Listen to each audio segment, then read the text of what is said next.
Bonjour peuple de Dieu, c'est le pasteur Jérémie, aussi connu sous le nom de pasteur Loïc. Nous voulons écouter la parole de Dieu pour la semaine. Avant de commencer avec la parole, nous voulons donner une parole de prière. Alors en signe de révérence à notre Père Céleste, notre Dieu, baissons nos têtes et prions. Père éternel, Dieu de gloire, Dieu tout-puissant, Dieu saint, toi qui ne changes pas, qui règne au-dessus de toutes choses, toi qui n'as pas de comparable sur la terre et dans les cieux, toi le seul et véritable Dieu, toi le Dieu amour, le Dieu de compassion, le Dieu parfait, toi qui n'as pas de commencement ni de fin, toi qui es l'alpha et l'oméga, le commencement et la fin, te rendant toute la gloire, l'honneur et la majesté. Nous venons nous humilier devant de toi, implorant ta compassion, ta miséricorde, que Seigneur, tu puisses encore nous laver, sanctifier par ton sang, que tu puisses disposer nos cœurs, nos traits tout entiers, Seigneur, à recevoir de toi. Nous recommandons, Seigneur, l'air, l'atmosphère, en ces lieux autour de nous et en nous, notre corps, notre âme, notre esprit, nos pensées, nos sens. Nous recommandons tout en tes mains, que tu nous diriges, que tu nous orientes au nom de Jésus. Que tu disposes nos cœurs à recevoir de toi au nom de Jésus. Et que tous ceux qui s'élèvent contre la connaissance de la vérité, qui s'élèvent contre la connaissance de ta parole, soient neutralisés, chassés, renvoyés dans les abîmes de l'enfer une fois pour toutes au nom de Jésus-Christ. Nous venons amener toutes choses sous la soumission de Jésus-Christ. Merci encore pour tout. Que la gloire, l'honneur et la majesté te soient rendues en toutes choses. Au nom de Jésus-Christ, nous avons ainsi prié. Amen. Alors nous voulons continuer sur notre thème principal qui est les mystères de la prière.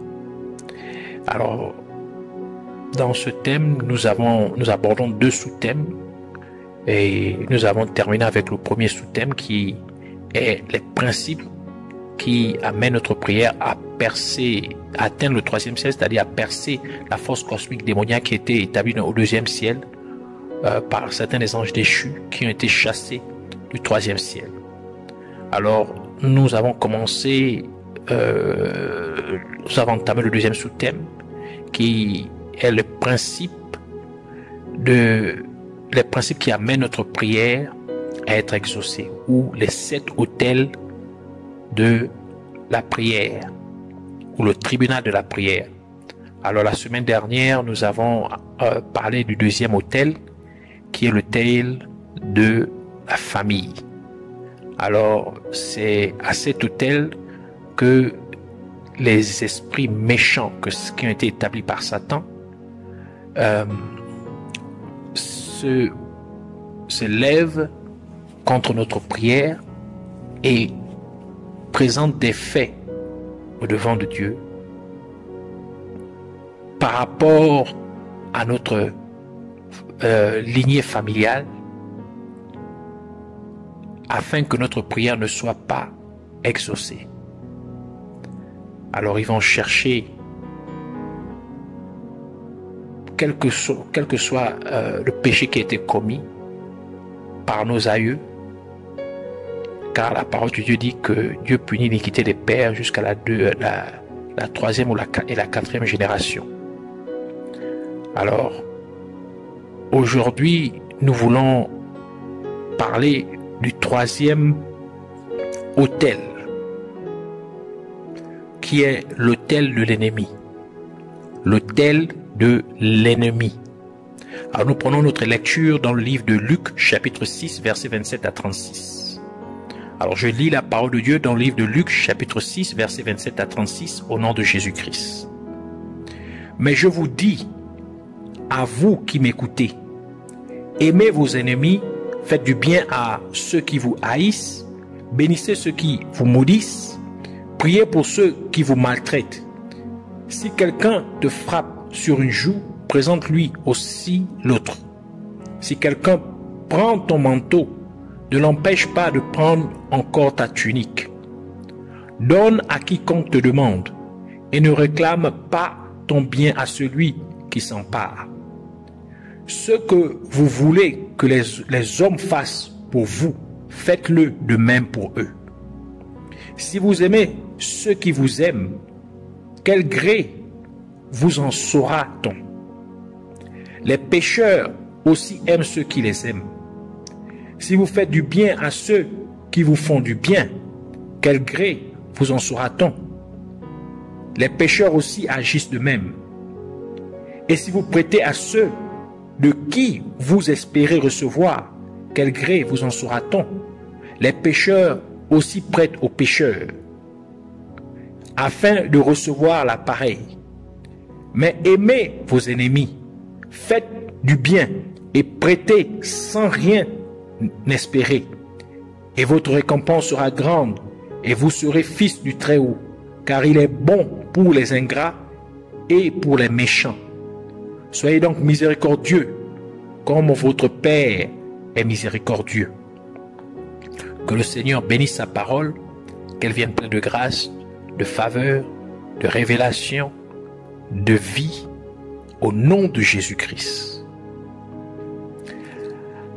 Après que votre prière aurait été évaluée à l'autel de la famille, l'ange de Dieu plaiderait à nouveau pour la miséricorde de Dieu et votre prière passera à l'autel suivant, qui est l'autel de l'ennemi.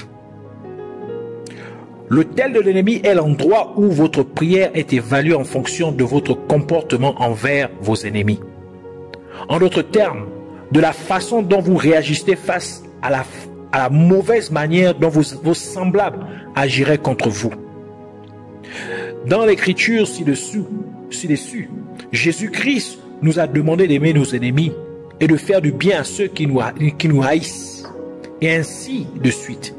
Malheureusement, beaucoup d'entre nous ne respectent pas ces instructions que Dieu nous a données.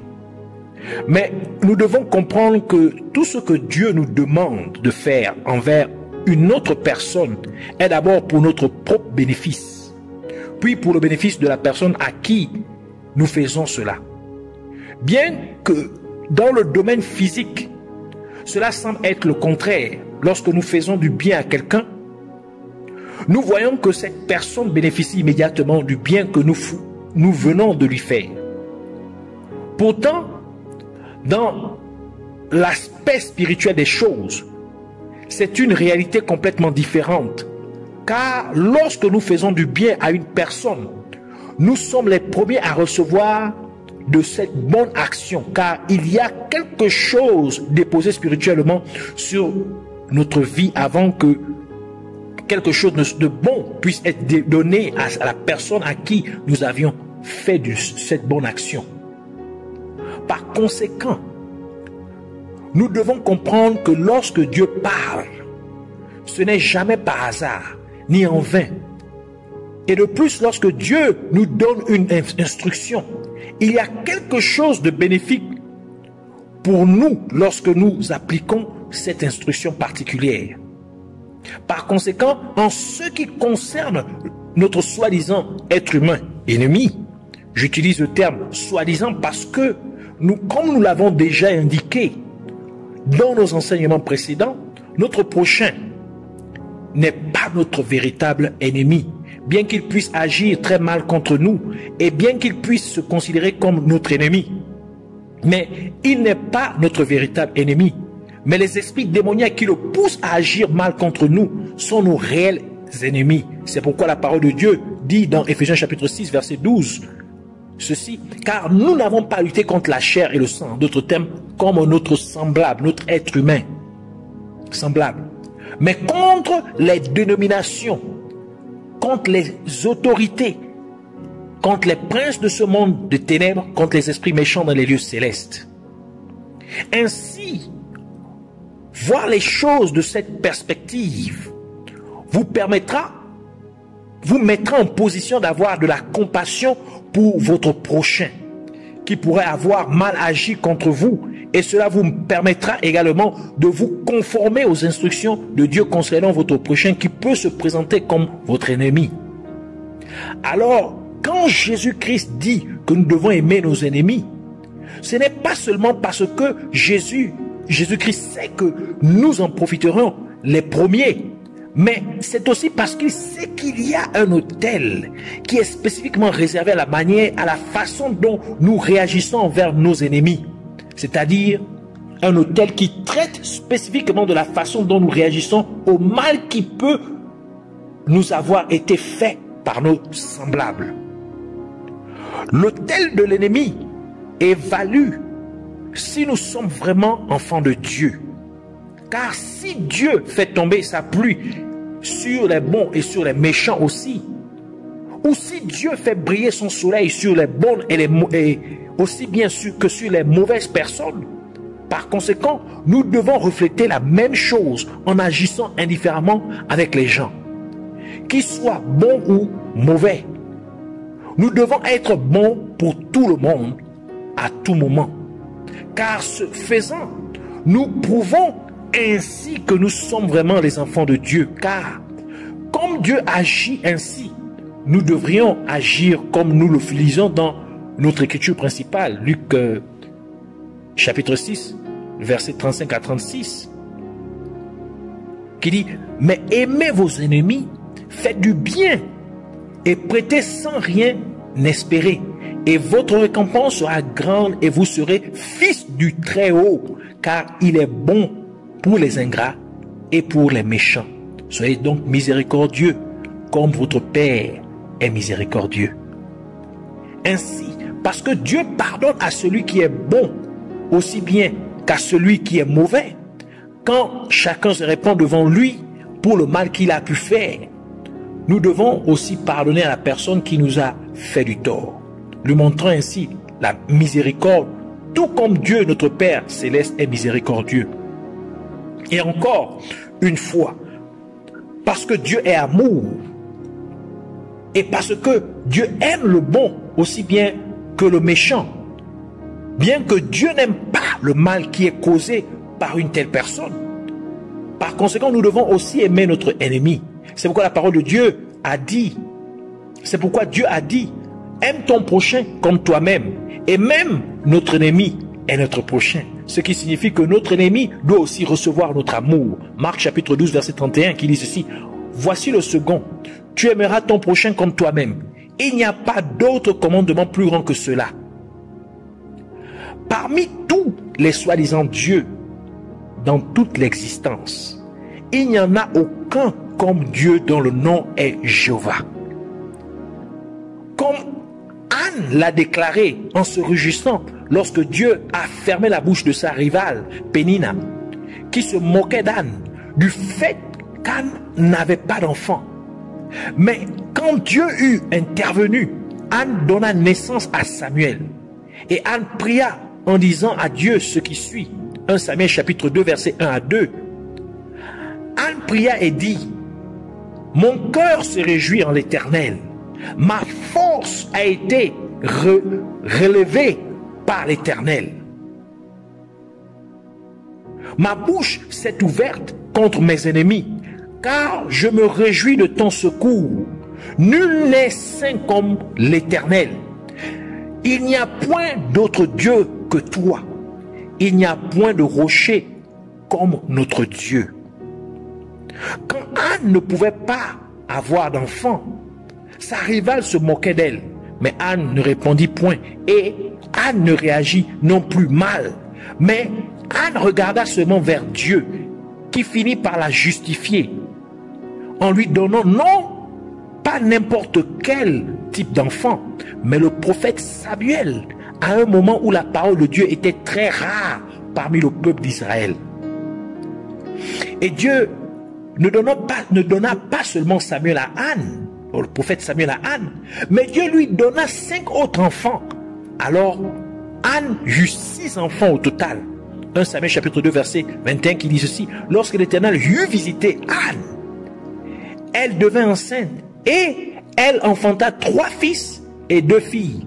Et le jeune Samuel grandissait auprès de l'Éternel. À travers l'histoire d'Anne, Dieu nous dit qu'en tant qu'enfants de Dieu très haut, nous devons agir différemment des autres, tout comme notre Dieu Jéhovah ne doit être comparé à aucun autre soi-disant Dieu dans toute l'existence. Alors que les gens s'attendent à ce que nous insultions quand nous sommes injuriés par les autres, Dieu veut que nous bénissions comme le dit sa parole. Romains chapitre 12, verset 14, qui dit ceci: bénissez ceux qui vous persécutent, bénissez et ne les maudissez pas. Quand les gens s'attendent à ce que nous nous moquions lorsque notre ennemi tombe, Dieu veut que nous l'aidions à se lever. D'où la parole de Dieu dit, Proverbe chapitre 24, verset 17 à 18, qui dit ceci: ne te réjouis pas de la chute de ton ennemi, que ton cœur ne soit pas dans l'allégresse quand il chancelle, de peur que l'Éternel ne le voie, que cela ne lui déplaise et qu'il ne détourne de lui sa colère. Encore une fois, quand les gens s'attendent à ce que nous nous battions physiquement, quand les gens nous oppriment physiquement, Dieu veut que nous fassions du bien, comme le dit sa parole dans Romains chapitre 12, verset 17 à 21, qui dit ceci: ne rendez à personne le mal pour le mal, cherchez ce qui est bien devant tous les hommes. S'il est possible, autant que cela dépend de vous, soyez en paix avec tous les hommes. Ne vous vengez point vous-même, bien-aimés, mais laissez agir la colère, car il est écrit: à moi la vengeance, à moi la rétribution, dit le Seigneur.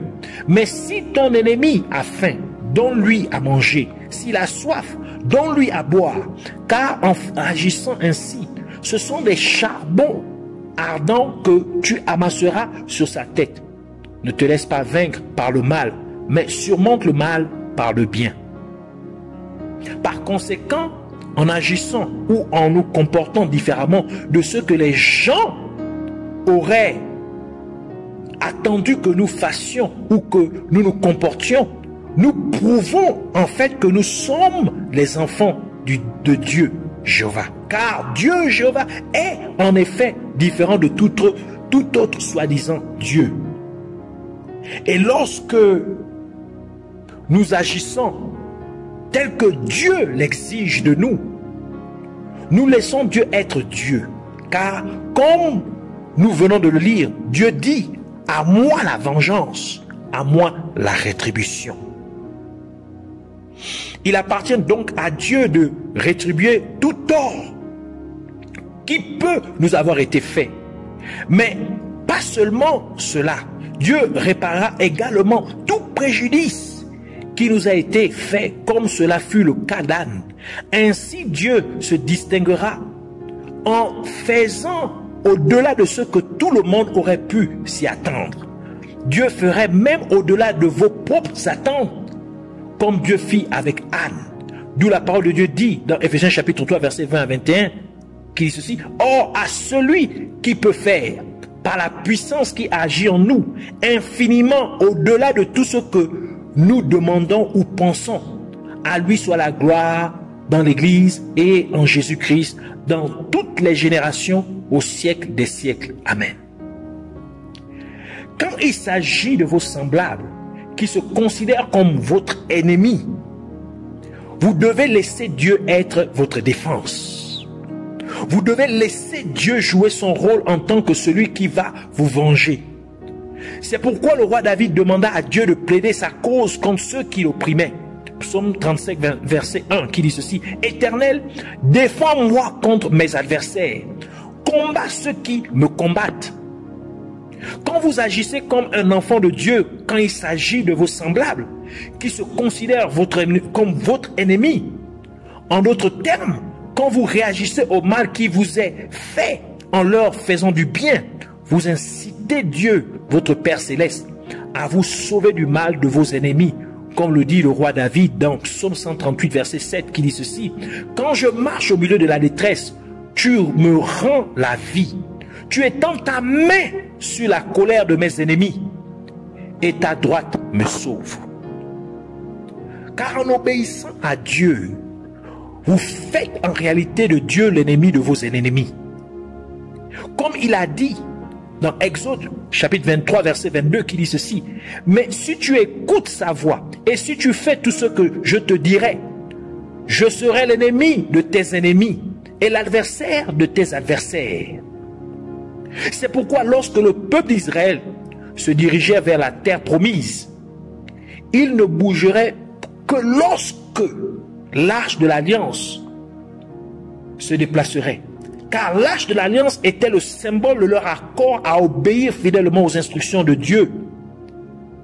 D'où en se déplaçant, lorsque l'arche de l'alliance se déplace, c'était pour dire que nous ne bougeons que lorsque Dieu nous ordonne de le faire. Et alors, Moïse dirait ainsi, lève-toi Seigneur, et que tes ennemis soient dispersés. Car Moïse savait que comme le peuple d'Israël obéirait à Dieu, il faisait en effet de Dieu un ennemi de leurs ennemis. Nombres chapitre 10, verset 35, qui dit ceci. Quand l'arche partait, Moïse disait, lève-toi Éternel, et que tes ennemis soient dispersés, que ceux qui te haïssent fuient devant ta face. Par conséquent, cela signifie que lorsque vous marchez selon la parole de Dieu, lorsque vous suivez fidèlement les instructions de Dieu, Dieu se lèvera pour devenir l'ennemi de vos ennemis et il les dispersera devant vous. Et encore une fois, lorsque vous faites face à votre ennemi, assurez-vous que vous vivez une vie de sainteté, car cela